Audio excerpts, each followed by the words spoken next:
سلام دوستان، خوش اومدیم به کانال خودتون ارمانی. امروز اومدم یه سایت سرمایه گذاری به دلاری بهتون معرفی کنم که روز اولشه. آموزش کامل رو در ویدیو توضیح دادیم. لطفا تا آخر ویدیو همراه ما باشید و اینکه داخل کانال تلگرام ما عضو باشید. ما در اونجا فعالیت زیادی داریم. سوال یا مشکلی داشتید در تلگرام به ما پیام دهید و اینکه خیلی خوشحال میشم که ما رو دنبال کنید.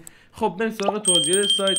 لینک سایت رو براتون در کامنت ها قرار دادم که وقتی روی لینک کلیک کنید مستقیم به صفحه ثبت نام هدایت میشین که همچین صفحه‌ای است که در کادر اول ایمیل جیمیلتون وارد میکنین، در کد دوم رمز رو و در کد سوم کد دعوت به صورت خودکار براتون پر میشه و روی ورود کلیک میکنید. همونطور که مشاهدین در کد اول دوباره ایمیل جیمیلتون رو وارد میکنید، در کد دوم روی رمز ورودتون میزنید و وارد سایت میشید.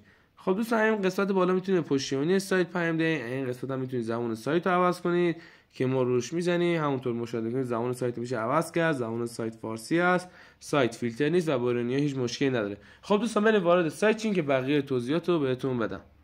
خب دوستان، همونطور که مشاهده کنید ما الان وارد سایت شدیم که اینجا توضیحات سایت برما زده که همینطور میایم پایین‌تر با پلناش مشاهده می‌کنین که VIP یکیشون عدد مبلغ سپرده 14 تتر و سود روزانه 3.2 تتر، VIP 2 عدد مبلغ سپرده 28 تتر و سود روزانه‌اش هم 7.2 تتر است که مشاهده می‌کنید. خب دوستان، میایم پایین‌تر میتونید از طریق دوستانتون رو دعوت کنین یا همون تیم سازی کنید. بهتون درصد کمیسیونی میده که به لول 1 14%، لول 2 3%، لول 3 هم 1% کمیسیون. خب بریم وارد سایت بشیم. خب دوستان، همونطور باشه ما الان وارد سایت شدیم که این قسمت شارژ مجدد میتونیم افزایش موجود این پلن‌ها رو برای خودمون واکنیم. این قسمت برنامه رو دانلود کنیم، کنار کشیدن برداشت بزنیم. این قسمت هم 19 ساعت و 52 دقیقه دیگه میتونید سود بعدی خودمون رو دریافت کنیم روزانه‌مون. این هم پلناشون هست که مشاهده میکنیم. این پایین هم که دوستان داره به صورت آنلاین برداشت میزنن میبینیم که مشاهده میکنیم. خب روی قسمت شخص خیلی مهم کلیک میکنیم. خب دوستان، هم دارید توضیح اینجا باز پلناشونه که VIP یکشون حد مبلغ سپردهش 14 تتر، سود روزانه‌اش 3.2 تتر، VIP 2 حد مبلغ سپرده 28 تتر و سود روزانه‌اش هم 7.2 تتر هست که میبینید.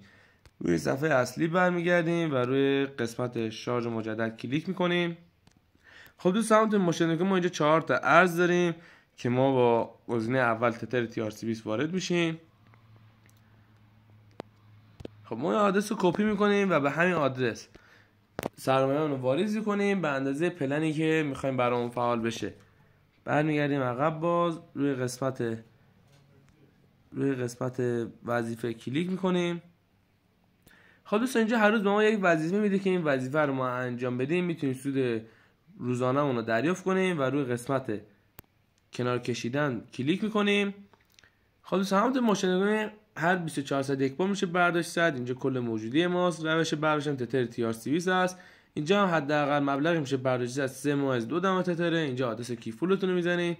اینجا هم رمز و ورود میزنید، روی کلمه تایید کلیک میکنید و برداشت میزنید و وارد حسابتون میشه. این قسمت هم دوستان روی تیم سازی کلیک میکنید. این لینک رو کپی میکنید و برای دوستانتون بفرستید که زیر مجموعه شما بشن که همونطور بهتون گفتم میتونید از طریق دوستانتون دعوت کنین. بهتون درصد کمیسیونی میده که به لول 1 14%، لول 2 3%، لول 3 هم 1% میده که میتونید دریافت کنید و همونطور که میبینید اینجا میتونید وضعیت تیمتون رو مشاهده کنید. خب خیلی دوستان ممنون که تا آخر ویدیو همراه ما بودید. تا ویدیوی بعدی، خدا نگهدار.